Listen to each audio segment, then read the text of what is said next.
Mychal. I am a sommelier, tarot reader, and former ballerina. I'm Suzanne, and I am a writer, an author, and a teacher. And this is Intuition for I. Before we get started, we just want to say All the Woo is a safe space, non-judgmental and open to everybody and everything. We are really just sharing our own experiences and interactions with these subjects, so we hope that you feel comfortable in sitting with us as we talk about these things. So, although I have been working on my intuition, Mychal, I cannot intuitively tell what is today's beverage. It's funny you ask, Suzanne. If you used your intuition, you know that the name of this wine is Intuition. I should have seen that one coming. It's actually funny. There's a lot of wines that have that name, Intuition.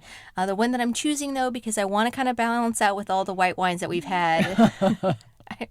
White wines are great, but we need to get some reds in there. So this one is Intuition. It is a Cotes de Rhone, so it's a red blend from France. The blend here, which I'm going to say all the fun names in here, is Grenache, Syrah, Carignan, Mourvedre, and Cinsault. Say that 5 times fast. I could say one of them 5 times fast. Yes. I am going to say, for anybody who wants to know a little bit more about this wine, I personally love Rhone Reds as a default for pairing for the reason that it works kind of like a Pinot does in that it's very versatile to drink with a lot of different things, but even better with lamb. So just food ideas. So intuition's definition, at least the British Dictionary version, which I find very clear, is knowledge or belief obtained neither by reason nor by perception, or an instinctive knowledge or belief. So intuition is a word that you hear in the woo world a lot. Everywhere. What does that mean to you, Mychal? I see it as being like that gut feeling, if you were to put another label on it to make it really easy. Something that you feel in your gut that you just know, but it doesn't have any kind of factual evidence of being true. It's just something that you just know in your bones to be true. Okay, so a very definite physical response. For me, yes. Okay. For you? For me, maybe because I am so wordy, it is more about, yes, there is a physical component, but there's also just a direct statement. So I find a lot of times when trying to make decisions or considering things or whatever, at any juncture of a road, the process that most people, I think, go through is weighing pros and cons and figuring stuff out. And for me, there's always this back chatter of, but what if it goes wrong? But what if da-da-da? Right. What if? That just creates an enormous decision tree. And what intuition does for me is it doesn't say what if, it just says, do this. Yes. So that's why I always look for the physical response, because it helps me kind of rule out what my brain talk is versus what I know to be true. Because I'll try to talk myself out of things all the time. All the time. Yeah. So is this something that you have known just instinctively, intuitively even, all your life?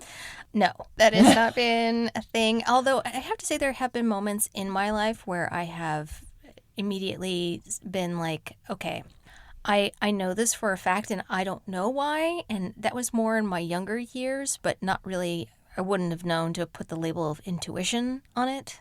Mm-hmm. You know, later in my life, it's been something that I've really worked to develop. And just like a lot of other things that are in this realm, it's a muscle that you have to work. And so there's literally like practicing that you do to build that muscle.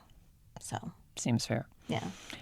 I think for me, I maybe was actually more intuitive as a child because, well, there's a lot less, I think, gunk kind of clogging up your system, physical, mental, emotional, whatever. Yeah, you don't have life beating you down, telling you what you can't do. And, less responsibilities, less expectations to be met, all that kind of stuff. So I think that's one thing, but I think there was also more of a purity to me in some ways as a child. I feel like I was much more connected to my sense of God being in me and around me and guiding me as a benevolent companion. And I feel like as I have gotten older, that is what I've been trying to return to. Okay. Cue Return to Innocence by Enigma. I love that song. I think when it came out, my family and I had done a trip to Sedona. It was like the most ideal song to listen to on my Walkman, right? Of all things, like, oh yeah, like just the whole thing. Yeah, the lemons going backwards. It was lemons, right? Yeah, Oranges, lemons. Something. Yeah. Yeah. Yes. But so I feel that I am returning to using my intuition in a strong way. Yes. Yes. No, same here. And even more so, like the more that I actively try to exercise this every day, and I do it actually in a lot of different ways. So, And what are those different ways? Give us your top 3. my top 3. One is the program that Suzanne and I subscribe to every single day, that there is a Psychic 101 where there's an active kind of test that you do. And so it's an immediate somebody giving you 3 options, choosing which one with your intuition, and that you get an immediate answer so that, you can kind of see how you're doing that way. But even beyond that, I've listened to other people talk about this, and this is actually going to sound, I don't even think you know this, Suzanne. So, Ooh, it's a discovery for all of us. it is. I'll take a deck of playing cards and sometimes just go through and actively put my hand on top of the top card and try to guess whether or not it's black or red in color. And Wasn't that the whole thing of the beginning of Ghostbusters? yes. Okay. But it just wasn't checking. playing cards. It was the squiggle lines and the star. And Right. yes, so I'd go through the deck and I kind of gauge. And if I'm really getting on roll, then I'll try to be more specific. Like if a number comes to me, then I'll make note of that. Or if, that it's a spade or a club or something like that, where I get really specific that way, or whether or not it's all the different things. If something comes to me, I'll see if I can go with it. And I work my way through all 52 cards this way.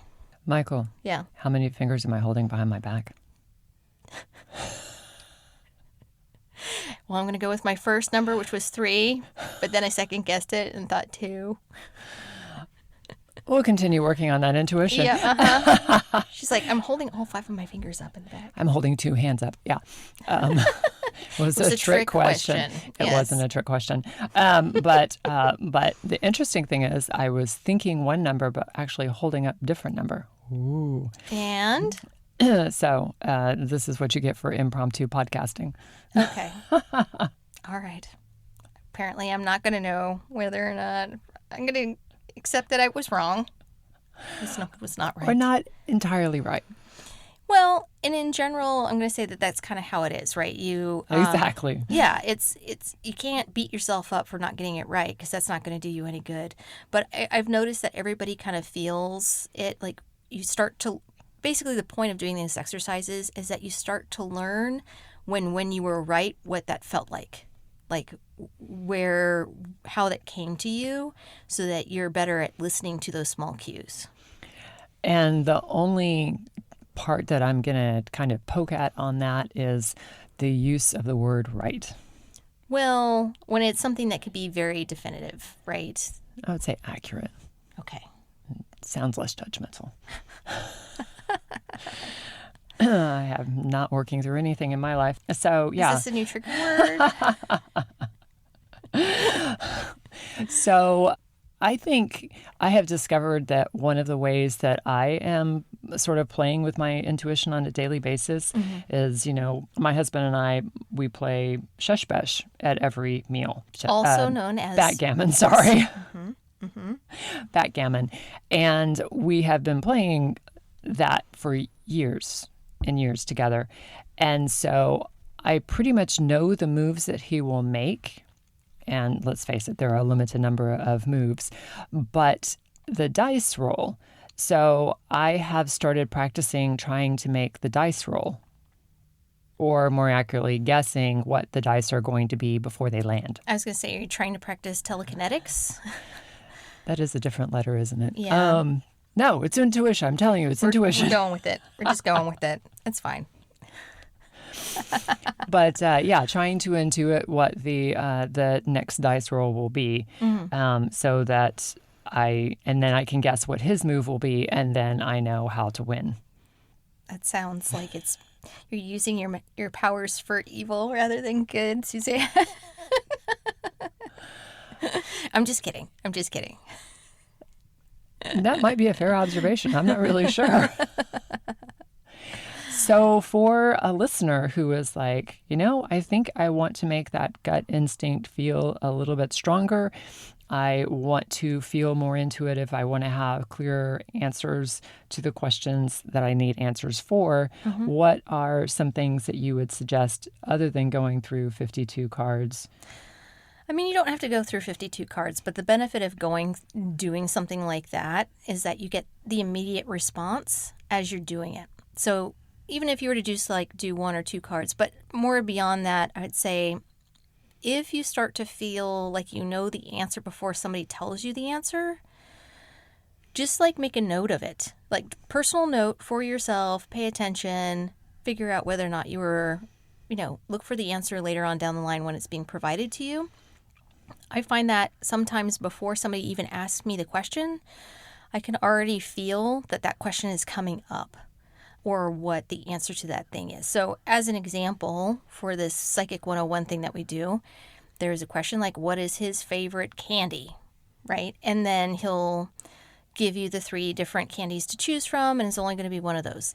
Oftentimes, I'm starting to listen to, before he even gives me 3 options, is there a candy that pops into my mind before he even labels them, like that kind of thing. And so, dear listener, just so you know, I too have an opportunity to listen to this, and I suck at it. I'm sorry. However, when I am in conversations with people, that is where I get most of my intuitive hits, if you will. That is where I know that oftentimes the next question to ask, or am able to understand something they're not saying. And so, again, make it a safe space for them to bring up that topic or feel like they can talk about that. So everybody has intuition in different ways. So if your intuition doesn't sound like either of ours, yeah, but you know things, I think the most important thing about intuition is that you trust yourself. You trust that, you know what, this feels like a yes. My body is telling me this is a yes. And so I'm going to go with this being a yes or a no. Yeah. And like I said, I feel it in a very physical way where I feel it, and I use the term, how does your gut feel? Because that's literally where I feel it. I do feel it in my stomach area as being a very visceral yes or no or whatever it may be. I know other people have more of a mental experience. Other people feel it in their heart area. It's all kind of different and for each person how they do that. But Suzanne, do you actively do exercises, or in order to help build that muscle, do you just make notes of it when something comes to you and wait for it to fulfill, or? I practice listening to a yes or no, and if I tell you the way I do, you're going to laugh. Actually, you're all going to laugh, but I guess that's what this is for. So to entertain everyone, yes, I go through my good old friend Pinterest. Oh, nice. And I will pick a topic of something that I want to look at, clothes or houses or whatever. Mm-hmm. And I just go through with the practice of yes, no, yes, no, yes, no, mm-hmm. from my instincts. Right. And for me, I have kind of 2 ranges. I will either get on something an immediate yes, mm-hmm. or it will be weeks of going back and forth, debating, etc., until I hear that voice. So but yeah, okay. These are things that you want to purchase that you're getting yes nos for, or these are just things that, do I like it? Is this me? No. Is this me? Yes. Is this me? No. Okay.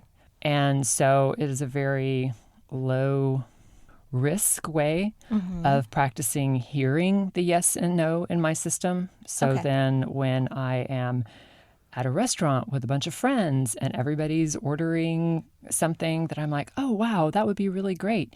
And my body's like, no, just no. Yeah. For me, I have a hard time kind of blocking out, like we were talking earlier, the mental chatter of the second guessing. So what I've gained over a period of time is that the initial feeling or emotion that I have that I literally feel in my stomach is like the thing that I need to listen to because it's typically the simplest answer. Mm-hmm. And then all the second guessing, I noticed all of that action definitely happens in my head. Like the, well, what if, or try to reason my way through and talk myself out of the initial guess.